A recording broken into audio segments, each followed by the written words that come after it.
Snow White skin, hairless being. Uh-huh. Also, he's light blue as well. Oh, light blue. I'm sorry. He's light blue. Can you describe his or her? Oh, he. Can you describe his personality then in detail?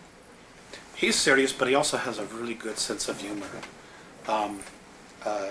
He can snap me out of my depressions very quickly, and he has just a different perspective on of looking at things.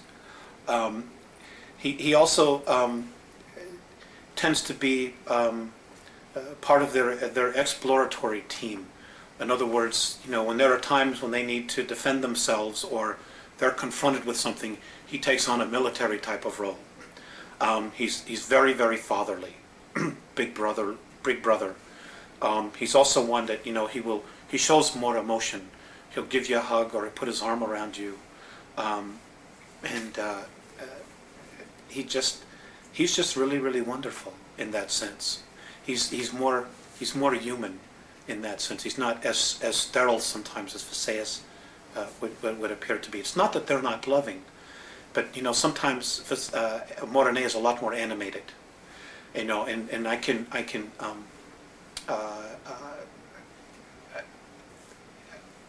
relate more to him, and I think he can relate more to the emotions that we experience here, the tremendous extremes that we experience. I think he's a little bit more in touch with that, than maybe sometimes Visayas appears to be. Now let me ask you, what was the most memorable experience you've had with Morane?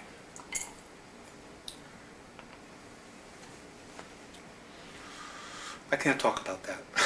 I won't talk about that. Okay. Now, please describe where and when you were born and your youth. That's not something I want to talk about either. Okay. In detail... Because it's not about me, it's about the information. Okay, that's fine. In detail, please describe your first contact at 8 years of age in 1964. I didn't really know anything about it. I just knew that I supposedly had fallen asleep, and when I woke up it was evening. Everybody had been looking for me, and I wasn't where I was. And when I took them back to show them where the imprint was, we were playing hide and go seek, and this was in the peninsula of Michigan, near Woodstock, Michigan. And people had been looking for me, and I wasn't there, and I got a spanking, because I wasn't where I was supposed to be, and I'd been missing for hours. I didn't really know what had occurred until the second contact, which was at age 14, where I was told what had happened, that they had given me a physical, they had given me a suggestion to forget because of my family members just simply wouldn't understand. And they were right. They were very right about that. Why was the physical necessary? Well, they do that all the time. They do that to everybody, to make sure that you're physically fit, because they genuinely care about your physical health. And if there are problems, they want to make us aware of it and maybe offer a suggestion, like maybe you shouldn't do this, you shouldn't do that.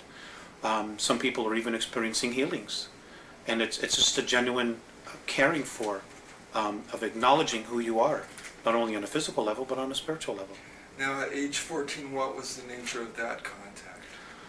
I was taken out of bed, and I woke up and I was on a table in a room, and this was my first introduction to Visayas and Morane, at least conscious introduction.